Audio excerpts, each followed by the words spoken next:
दोस्तों, कैसे हैं सभी लोग। दोस्तों जैसे कि DSSB special education section B में हम क्लास 3rd करने वाले हैं। किसमें? पार्ट 1 में हमारा क्लास होगा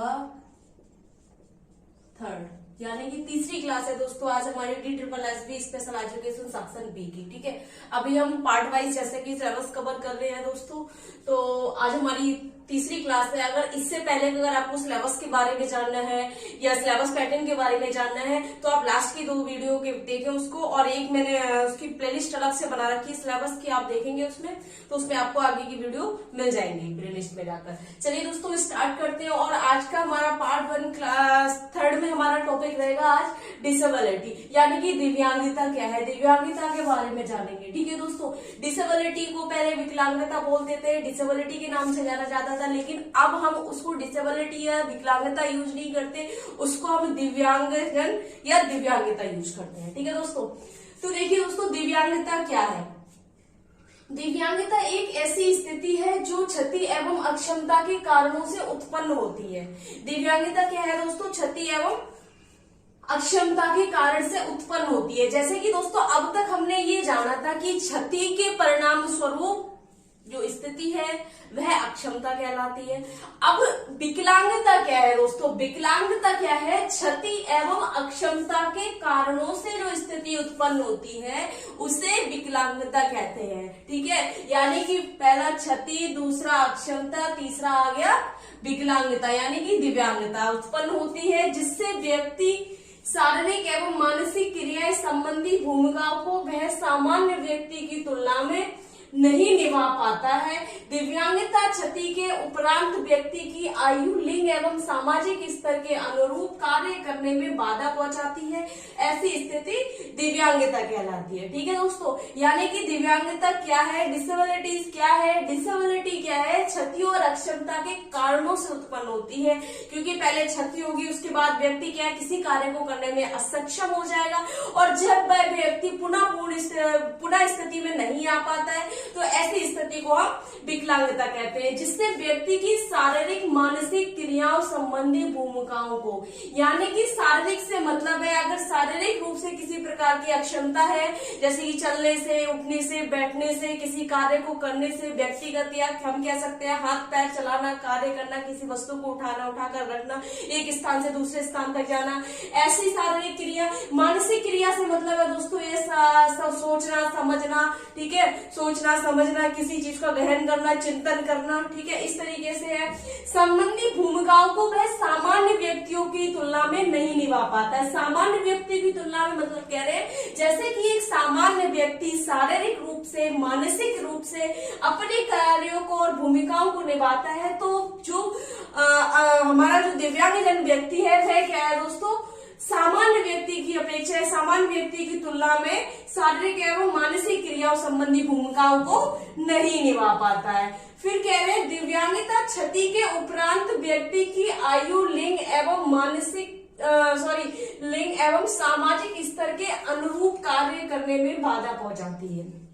यानी कि इनका कहने का मतलब ये है दिव्यांगता क्षति के उपरांत, यानी कि दिव्यांगता क्षति के उपरांत क्या होता है दोस्तों? व्यक्ति की आयु, जैसे कि कोई सामान्य व्यक्ति 5 वर्ष का है, एक बच्चा ले लीजिए, और दिव्यांगजन व्यक्ति अगर वो 15 या 10 वर्ष का भी है, आयु, लिंग एवं सामाजिक स्तर के अनुरूप कार्य करने में बाधा पहुंचाती है। यानी कि जिस कार्य को जो 5 वर्ष का बच्चा है वह 5 वर्ष में करना सीख जाता है, और दिव्यांगजन व्यक्ति क्या है, वह उस कार्य को नहीं सीख पाता है या नहीं कर पाता है या करने में बाधा पहुंचाती है, तो ऐसी स्थिति दिव्यांगता कहलाती है। ठीक है दोस्तों, अब परिभाषा इसकी ICIDH के अनुसार क्या कहा है दोस्तों? व्यक्ति में उम्र, लिंग, सामाजिक सांस्कृतिक कारकों एवं क्षति एवं अक्षमता के कारण जो नुकसान या असामान्यता आ जाती है उसे विकलांगता या दिव्यांगता कहते हैं। यानी कि व्यक्ति के उम्र, लिंग और सामाजिक और सांस्कृतिक कारक, यानी कि व्यक्ति के एज के अनुरूप ना हो, लिंग के अनुरूप ना हो, सामाजिक स्तर या सांस्कृतिक के अनुरूप ना हो, उनमें किसी प्रकार की क्षति या अक्षमता के कारण नुकसान या जो असामान्यता आती है व्यक्ति के अंदर, वह क्या कहलाती है? दिव्यांगता कहलाती है। जैसे कि एग्जाम्पल अभी 5 वर्ष का लिया था हमने, 5 वर्ष का बच्चा है, वह किसी चीज को 15 या 20 वर्ष में कर रहा है, ठीक है। सामाजिक कौशल बच्चे में 6 या 7 वर्ष में आ जाते हैं, वह व्यक्ति बहुत लंबी उम्र में कर रहा है। उन चीजों को, सांस्कृतिक चीजों को वह क्या है, बहुत बाद में अपना रहा है। तो उनमें अगर क्षति एवं अक्षमता के कारण जो नुकसान या असमानता जो आई है, जो एक उम्र और लिंग के अनुसार नहीं कर पा रहा है, तो ऐसी असमानता को क्या कहा जाता है, दिव्यांगता कहा जाता है, ठीक है दोस्तों। उसके बाद देखिए, अब दिव्यांगता, जैसे कि उन्होंने कहा, दिव्यांगता एक ऐसी स्थिति है जो क्षति एवं अक्षमता के कारणों से उत्पन्न होती है। कैसे हम समझेंगे क्षति, और जैसे कि सबसे पहले देखिए उदाहरण एक बार देख लेते हैं, समझ आ जाएगा कि दिव्यांगता या डिसेबिलिटी क्या है। हालांकि मेरे कई दोस्तों ने एग्जाम्पल दे रखा होगा और सभी स्पेशल एजुकेटर है तो सभी को पता होगा, ठीक है। क्षति, ठीक है, किसी प्रकार की चोट लगना, किसी भी कारण या किसी भी कारणवश, दुर्घटना जैसे किसी भी कारणवश किसी व्यक्ति को कोई भी क्षति पहुंची। अक्षमता, असामान्यता, ठीक है, सामान्य नहीं रहा, असामान्य हो गया। दिव्यांगता,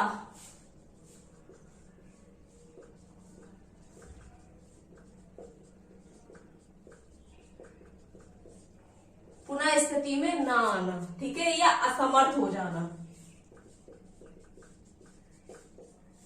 ठीक है। अब क्या है दोस्तों, देखिए कैसे हम समझेंगे इस चीज को।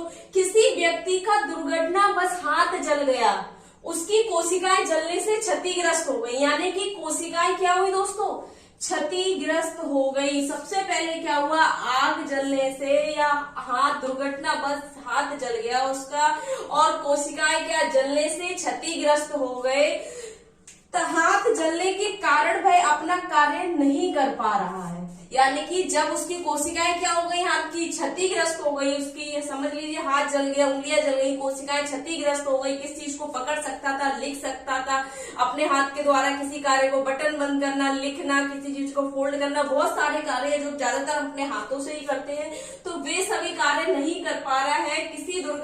किसी व्यक्ति का दुर्घटनावश हाथ जल गया और उसकी कोशिकाएं जलने से क्षतिग्रस्त हो गई हाथ की, ठीक है। हाथ जलने के कारण वह अपना कार्य नहीं कर पा रहा है, यानी कि कार्य को नहीं कर पा रहा है, यह अक्षमता की स्थिति है। यानी कि क्या हो गया, अक्षमता आ गई। असामान्यता किसके कारण आई, क्षति के कारण, हाथ जलने से कोशिकाएं उसकी क्षतिग्रस्त हो गई, जिसके कारण वह अपना कार्य नहीं कर पा रहा है, तो उसमें अक्षमता आ गई। यह स्थिति जब स्थायी रूप धारण कर लेती है, यानी कि जब अक्षमता आ गई, अपना कार्य नहीं कर पा रहा है, तो अक्षमता की स्थिति होगी। अगर ये स्थिति स्थायी रूप धारण कर ले, यानी कि स्थायी का मतलब है वह हमेशा हमेशा के लिए वैसे ही बनी रहे, किसी प्रकार का उसमें क्या परिवर्तन ना हो, उसने स्थायी रूप धारण कर लिया, अर्थात हाथ में कुछ भी कमी रह जाना, जिसके कारण क्या है, हाथ मूवमेंट नहीं कर पा रहा है, ठीक है, किसी चीज को ग्रिप नहीं हो रही है, उसकी ग्रोथ नहीं हो रही, ग्रास्प नहीं बन पा रही है,